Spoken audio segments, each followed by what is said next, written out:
ሰላም ጤና ይስጥልን እንዴት አላችሁ ቤተሰቦቼ ከዚህ በፊት እንግዲህ ዛሬ 8 ወር አካባቢ ወይ ደግሞ 1 አመት በሚሞላ ጊዜ ውስጥ ትዳሬን የመምራት ጥበብ 30 ቪዲዮዎችን ተቀርጸን ብዙዎቻችሁ ጥሩ ነገር እንዳገኛችሁ ጽፋችሁልኛል አሁንም ደግሞ እሱ ፓርት ቢቀጥል ቤታችን ምን መራበት ትዳራችን ምን መራበት ብዙዎቻችሁ ባላችሁት መሰረት ትዳርን የመምራት ጥበብ እስከቻለን እስከ 100 ካልቻለን ደግሞ እስከ 60 ክፍል ድረስ እንሄዳለን ምናልባት ከዚህ በፊት የነበረውን ቪዲዮ ያላያችሁ ሰዎች ወደ ኋላ ተመለሳችሁ ትዳርን የመምራት ጥበብ ከዚህም ሊንኩን አስቀምጥላችኋለሁ ማየት ትችላላችሁ ዛሬ ደግሞ ትዳርን የሚያፈርሱ 20 ነገሮች ትዳርን የመምራት ጥበብ 31ኛ ክፍል ላይ ትዳርን የሚያፈርሱ 20 ነገሮች በጣም አጠራ አድርጌ ነግራችኋለሁ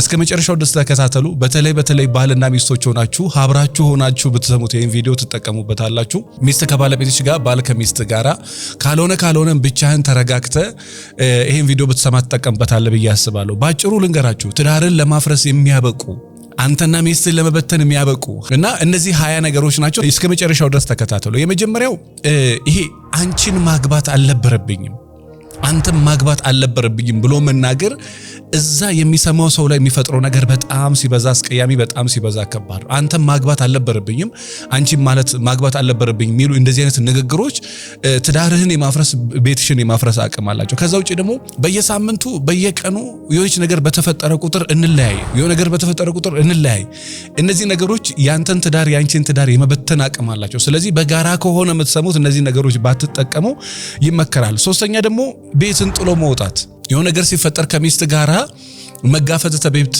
ስትወጣ ሚስት ከዛ በኋላ ከሷ ጋራ ጸንተ መኖር የማትችል ሰው እንደሆንክ ነው አይምሯ የሚረዳው የሆነ ነገር ከዚህ ከበደ ነገር ቢመጣ ጤናዋ ላይ ሰውነቷ ላይ ሴክስ ማድረግ ባትችል ላንተ ወጣ የሆነ ነገር ማብሰል ባትችል እሷን እንደምትፈታት ነው የሚሰማት ወይ ደግሞ እሱን እንደምትፈቺው ነው የሚሰማው ከዛ የተነሳ ካንቺ ጋራ የመቀጠል ተስፋ አይኖርም በተቻለሽ መጠን የሆነ ነገር ሲፈጠር ቤት ለቀሽ እንዳትወጪ የሆነ ነገር ሲፈጠር ቤት ለቀሽ እንዳትወጣ አራተኛው ደግሞ አልጋ መለየት በጣም ስሜትን ከሚረብሹ እንግዲህ ምናልባት ይሄንን ቪዲዮ ወንዶች ይረዱኛል ብዬ አስባለሁ በፈለገችው ቀን ሴክስ መታረግ በፈለገችው ቀን አላረግም የምትል ሴት ምን ያህል ስሜትህን እንደምትረብሽ ወንድ ስትሆን የወንድ ስሜት ነውና ታውቀዋል ይሄን ዩቲዩብ ቻናል እንግዲህ 200,000 ሰብስክራይብ ለመሙላት እየሄድን እንገኛለንና ለዚህ ዩቲዩብ ቻናል አዲስ የሆናችሁ ሰብስክራይብ ሳታረጉ ቪዲዮውን የምትከታተሉ ካላችሁ በየጊዜው የመልህቅ ዩቲዩብ ቻናል አዳዲስ ቪዲዮዎች ወደ እናንተ እንዲደርሱ የምትፈልጉ ከሆነ ሰብስክራይብ አድርጉ የደውል ምልክቷንም ተጫኑ ሐሳብ አስተያየት ካላችሁ ኮሜንት ላይ አስቀምጡልኝ ትዳሬ መማከር ቤቴን ሰላም ትዳሬን ሰላም ህይወቴን ሰላም ማድረግ ፈልጋለሁ ብትሉ ካላችሁ ወደ መልህቅ ጎራ በሉ 09774050 ላይ ደውሉ ፍለፊታችን ካለው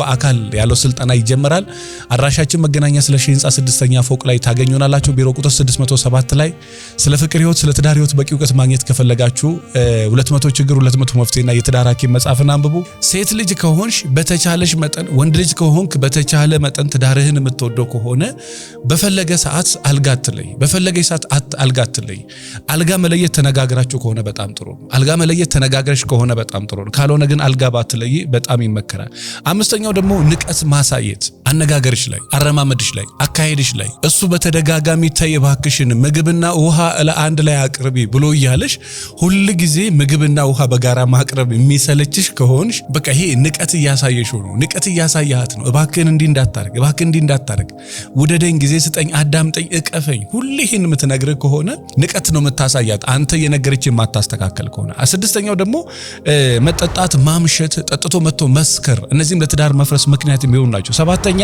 እልህ ንቀት ስደብ ፉክክር ብዙ ጊዜ መነግራችሁ ለትዳር መፍረስ ምክንያት የሚሆኑ ስምንተኛ ደግሞ በትዳር ውስጥ መማገጥ በትዳር ላይ መማገጥ ሚስት እያለች ስትማገጥባት ባለቤትሽ እያለ ስትማገጭበት ያ ቁስል ያ ጠባሳ አይምሮስ ቁጭ ብሎ የሆነ ሰዓት ላይ የሆነ ነገር ሲፈጠር ወደ ኋላ እንዲመለስ የሆነ አሁን ሀፕን የሚያደርገው ነገር ወደ ኋላ እንዲመለስ ይገፋፋል ለትዳር መፍረስ ሌላኛው ምክንያት የሚሆነው ይሄ 8ኛ ላይ ያለው ይሄ በትዳር ላይ መማገጥ ነው ዘጠነኛ ደግሞ ኩርፊያ እዚህ ጋር እንግዲህ በጽፈት እናስቀምጥላችኋል ሁሉንም እንዳትረሱ ሁሉንም እናስቀምጥላችኋል ኩርፊያ አሁን አይመስልም የምታኮርፍ ሴት ወይ የሚያኮርፍ ወንድ የራሱም ስሜት ተረብሾ የዛን ሰው ስሜት እንደሚረብሽ ብዙ ላይ አስተውሎች አሁን ኩርፊያ ደግሞ ምን ችግር አለ ይላል ሰው በጣም ሲበዛ ከባድ ነው አኩራፊ ሰው ጋር መኖር ከባድ ነው አኩራፊ ሴት ጋር መኖር ከባድ ለትዳር መፍረስ ሌላኛው ምክንያት ማኩረፍ አኩርፍ እኮ ግን ሪዝን ይኖር አኩርፊ እኮ ግን ምክንያት ይኖርሽ ያለ ምክንያት ዝም ብሎ የሚያኮርፉ ሰዎች አሉ ምን እንደሆነች አታከርቡ በቃ ጥቅል ብላ ቁጭ ብላለች። ማውራት አትፈልግም፣ መናገር አትፈልግም። ምን እንደሆነ አታውቅም። በቃ ፊቱን ፍስት አድርጎ ቁጭ ብሏል። እና ማኩረፍ ለትዳር መፍረስ ምክንያት ይሆናል ወይ? አዎ። እና ኩርፊያ ደግሞ ረጅም ጊዜ ባይሆን ምክንያት ቢኖር ስታኮርፍ። ከዛ ውጪ ደግሞ ድብቅ መሆን። አንዳንድ ሰዎች ስሜታቸውን ገልጦ መናገር አይፈልጉም። ስሜቷን ገልጣ እንዲህ ነው ማለት አትፈልግም። ስሜቷን መግለጽ አትፈልግም። ከእንደዚህ አይነት ሴት ጋራ ለመኖር በጣም ነው የምትቸገረው። ከእንደዚህ አይነት ወንድ ጋራ ለመኖር በጣም ነው የምትቸገረው። እና በተቻለሽ መጠን ይሄንን ነገር ይሄ ድብቅ መሆንን ብታስወግጂው፣ ድብቅ መሆኑን በጋራ ብታስወግዱት፣ አንተና ሚስት ድብቅነትን ብታስወግዱ ረጅም ዓመት በፍቅር ረጅም ዓመት በትዳር የመኖር እድላችሁ በጣም ከፍ ያለው። ከዛ ውጪ ንብረት ማሸሽ፣ ሚስት የለፋችበትን እሷ ሳታቅ ለወንድም ለጓደኛ ለቤተሰብ ለአጎት ለምናም ማድረግ በጣም ነው ስሜት የሚረብሸው። በጣም ስሜት ይረብሻል። ንብረት ማሸሽ ከሚስት ሊሆን ይችላል፣ ከባል ሊሆን ይችላል። 12ኛው ውሸት። እንግዲህ የምትዋሽ ሚስት ያላችሁ ሰዎች ወይ ደግሞ የሚዋሽ ባለቤት ያለች ሴት በጣም ነው ስሜት የሚረብሸው። በጣም ይረብሻል ውሸት። በነገራችን ላይ ለዋሽው ምንም አይመስለውም። እንደ ውሸት የሚያስንቅ እንደ ውሸት ክብርህን እያዋረደ የሚሄድ ነገር የለም። ውሸት ዛሬ የተከበርክበት ዛሬ ብልጥ የሆንክበት ቢመስል እንኳን ከጊዜ በኋላ ግን እያዋረደ ክብርህን ዝቅ እያረገ ራስን ማንነትን እንድታጣ ያደርጋል። ስለዚህ በተቻለ መጠን ባትዋሽ። በተራራ ፀሐይ ድንጋይ ዳቦ ነው ብሎ የሚዋሹ ሰዎች አሉ። በተራራ ፀሐይ እኮ የሚታይባትን እውነት የምትዋሽ ሴት አለች። የሚታየውን እውነት የሚክድ ሰው አለ። እና ብታስወግዱ ይህን ሞር የተሻለ። ከዛ ውጪ ደግሞ ቤተሰብን መናቅ። የሚስትህን ቤተሰብ ንቀ ከሚስት ጋራ በሰላም እኖራለሁ አትልም። ትዳሬ እንዲጸና ፈልጋለሁ አትልም። የሷን ቤተሰብ እንደናክ እነው በጣም አደራችሁን እምላችሁ። በታሪክ አትነካካ ከቤተሰቦቿ ጋር። በበጎ ነገር ምናምን ችግር የለም። በሌላ ነገር ግን እንዳትነካካ፣ ክብርህን እንደጠበቅ። አንቺም ደግሞ ከባለሽ ቤተሰቦች ጋር አትነካኪ። በቃ ማድረግ ነው፣ ማስተናገር ነው፣ ማብላት ነው፣ ማጣጣት ነው፣ በሰላም ግቡ ነው። አትነካኪ። አንዳንዶቻችን ይሄ አጉል ጥልቅ ብለን የሰው ህይወት ውስጥ እንገባና ከዛ በኋላ መውጣቱ መከራ ይሆንብናል። ስለዚህ ይሄ ባውንደሪ ቢኖራችሁ፣ ገደብ ቢኖራችሁ፣ ቤተሰቦቿን መናቅ ድረስ። እኔ ከዚህ ፊት ብያቸዋለሁ። የሚስቱን እናት በጥፌ መታሰዋል። የሚስቱን እናት እኔ የእውነት ከዛ በኋላ የዛ ልጅ ህይወት አሰብኩት። እንዴት ነው የሚኖረው ከዛ በኋላ ነው ያልኩት። እንዴት ነው የሚኖረው? የባለቤቷን እናት እየተደባደበች ሴት አለች። እንደዚህ ተናንቃ ከባለቤቷ እናት ጋራ ቤት ውስጥ የተጣላች ሴት አይኖ ሪዝን ሊኖራት ይችላል። በጣም ነገረኛ ሰዎች አሉ፣ አስቸጋሪ ሰዎች አሉ። ምንም አስቸጋሪ ብትሆን፣ ምንም ነገረኛ ብትሆን ከባለቤትሽ እናት ጋራ እናትሽ መሆን ከምትችል ሰው ጋራ ትተህላተስ ብትወጣ እባክህ ለፈጣሪ ስትል ከእሷ እናት ጋራ ታረቅ ብየው አልታረቅም በታሪክ ብሎኝ እናትየው አረፈች። እናቴ ሞታማ እኔ ካንተ ጋር እንጀራ አልበላም ብላ ጥላው ሄደች። እባክሽን እናቴን ቤተሰቦቼን ወደ ቤቴ ስጠራ እባክሽን አውሬ አያድርግሽ ብሎ እየለመናት የሱ እናት ሞተች። እናቴ ሞታማ እኔ ካንቺ ጋር እንጀራ አልበላም ብሎ ፈቷት። የእውነት ከቤተሰብ ጋር ባውንደሪ ጠብቁ ነው። አትነካኪ። ይሄ ደግ ለመባል ብዙ ቸኩለሽ ወደ ውስጥ ጥልቅ አትሪ፣ ብዙም ወደ ኋላ አትሸሽ። በጣም ማስተዋል፣ በጣም ጥበብ ይፈልጋል። ከዛ ውጪ ደግሞ ግዴታና ለመወጣት የባል ግዴታና ለመወጣት ባል ማድረግ የሚገባው ነገር ማድረግ አለመቻለ፣ ሚስት ማድረግ የሚገባትን ነገር ማድረግ አለመቻለሽ ቤትሽን ይበትናል፣ ትዳርሽን ይበትናል፣ ቤትህን ያፈርሳል፣ ትዳርህን ያፈርሳል። 15ኛው ደግሞ ጥፋትን መደጋገም። አቤት ሲሰለች። በትዳር ውስጥ አይደለም የትም ቦታ ላይ የሆነ ሰው እባክህ እኔን አታርግ እያልከው በየቀኑ ያንን ነገር እያደረገ አይምሮውን የሚረብሽ ሰው እንዴት እንደሚረብሽ። የሆነ ነገር አታድርግ እያልከው አታርግ ብለሃል፣ አሁንም ያደርጋል። አታርግ ብለሃል፣ አሁንም ድጋሚ ያደርጋል። በተደጋጋሚ ጥፋት ሁሉ ጊዜ መጣላት እና ጥፋት ሲደጋገም በጣም ይሰለቻል። አንዴ እኮ ሰው ያጠፋል፣ በተደጋጋሚ ስታጠፋ ይሰለቻል። ሰው እግዚአብሔር አይደለም ዝም ብሎ እድሜ ልክ የሚሸከምክ። ሰው እግዚአብሔር አይደለም ዝም ብሎ የሚሸከምሽ።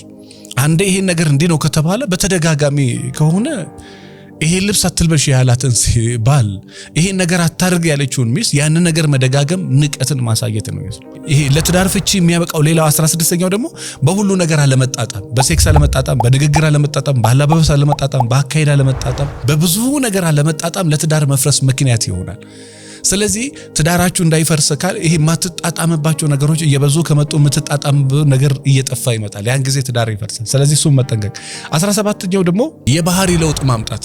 እድሜን ተከትሎ፣ ጫና ተከትሎ፣ ድካምን ተከትሎ፣ የሥራ ውጥረት፣ እንቅልፍ ማጣትን ተከትሎ የባህሪ ለውጥ አንዳንድ ጊዜ ባል ላይ ይመጣል፣ አንዳንድ ጊዜ ሚስት ላይ ይመጣል። ከሆነ ዓመታት በኋላ ስኳር ይመጣል፣ ስትሮክ ይመጣል፣ ደም ግፊት ይመጣል፣ ጨጓራ ይመጣል፣ ማይግሬን ይመጣል። ከሆነ ጊዜ በኋላ እነዚህ እንዲመጡ ይሄ ፊዚካል ያሉ ነገሮች እንዳሉ ሆኖ ስሜት ላይ አይምሮ ላይ የሚመጡ የአይምሮ ጤና ችግሮች ይመጣል። እነዚህ የባህሪ ለውጦች ሲመጡ ኃይለኛ ትሆናለህ፣ ትጮሃለህ፣ ትሳደባለህ፣ ትቆጣለህ፣ ትናገራለህ፣ ሙድ ይቀያየራል፣ ትረሳለህ። በዚህ ምክንያት ደግሞ ትዳር ይፈርሳል። የሚለዋወጥ ተለዋዋጭ ባህሪ ይኖራል። ተለዋዋጭ ባህሪ ይሄንን በጣም እንደ ዶክተር እንደ ሐኪም ሰው አንደርስታንድ ካላረገች በጣም እንደ ሐኪም አንደርስታንድ ካላረጋት ለትዳር መፍረስ ምክንያት ይሆናል። አንተም ነጭናጫ ስትሆን፣ ተቆጪ ስትሆን፣ ተናጋሪ ስትሆን ይታወቅ። እንደዛ ከሆነ ቶሎ ለማረም ይመቻል። ከዛ ውጪ ደግሞ ዛቻና ማስፈራራት 18ኛው መዛት ማስፈራራት ለትዳር መፍረስ ምክንያት ይሆናል። ሰው ከኖረ ካንተ ጋር በፍቅር ነው የሚኖረው። ዝተ አስፈራርተ በዱላ የምትይዘው ሰው የለም። ምክንያቱም ዛሬ አህያ ራሱ በዱላ ማመን ትታለች። እንኳን ሰው ቀርቶ ቀጥቀጠ ሚስትህን ሚስት ማድረግ አትችልም።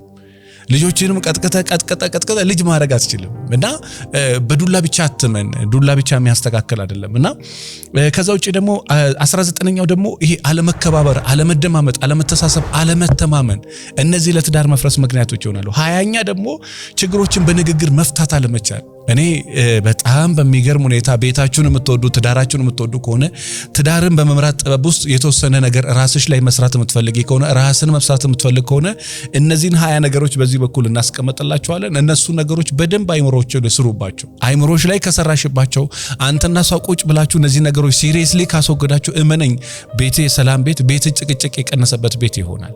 ስለዚህ ችግሮችን በንግግር መፍታት አለመቻል ለትዳሩ መፍረስ ምክንያት ይሆናል። ችግሮችን ከባለቤትሽ ጋር ተነጋግረሽ መፍታት አለመቻል፣ ችግሮችን ከባለቤት ጋር ተነጋግረ መፍታት አለመቻል ለትዳር መፍረስ ምክንያት ይሆናል። ስለዚህ እነዚህ ነገሮች አስተውሉባቸው ለማለት እወዳለሁ። ነገ ደግሞ 32ኛውን ክፍል ይዘን እንገናኛለን። እስከመጨረሻው ድረስ ስለተከታተላችሁ በጣም አመሰግናለሁ። ይሄን ዩቲዩብ ቻናል እንግዲህ 200,000 ሰብስክራይብ ለመሙላት እየሄድን እንገኛለንና ለዚህ ዩቲዩብ ቻናል አዲስ የሆናችሁ ሰብስክራይብ ሳታደርጉ ቪዲዮውን የምትከታተሉ ካላችሁ በየጊዜው የመልህቅ ዩቲዩብ ቻናል አዳዲስ ቪዲዮዎች ወደ እናንተ እንዲደርሱ የምትፈልጉ ከሆነ ሰብስክራይብ አድርጉ፣ የደውል ምልክቷንም ተጫኑ። ሀሳብ አስተያየት ካላችሁ ኮሜንት ላይ አስቀምጡልኝ። ስለ ትዳሬ መማከር፣ ቤቴን ሰላም፣ ትዳሬን ሰላም፣ ህይወቴን ሰላም ማድረግ ፈልጋለሁ ምትሉ ካላችሁ ወደ መልህቅ ጎራ በሉ። 09774050 ላይ ደውሉ። ፊት ለፊታችን ካለው በአካል ያለው ስልጠና ይጀምራል። አድራሻችን መገናኛ ስለሺ ህንጻ 6ኛ ፎቅ ላይ ታገኙናላችሁ። ቢሮ ቁጥር 607 ላይ ስለ ፍቅር ህይወት፣ ስለ ትዳር ህይወት በቂ እውቀት ማግኘት ከፈለጋችሁ 200 ችግር 200 መፍትሄና የትዳር ሐኪም መጽሐፍን አንብቡ። ነገ በአዲስ ሐሳብ እንገናኛለን። ይሄን ቪዲዮ ለዘመድ ለጓደኛ ለቤተሰብ ሼር አድርጉላቸው። አመሰግናለሁ።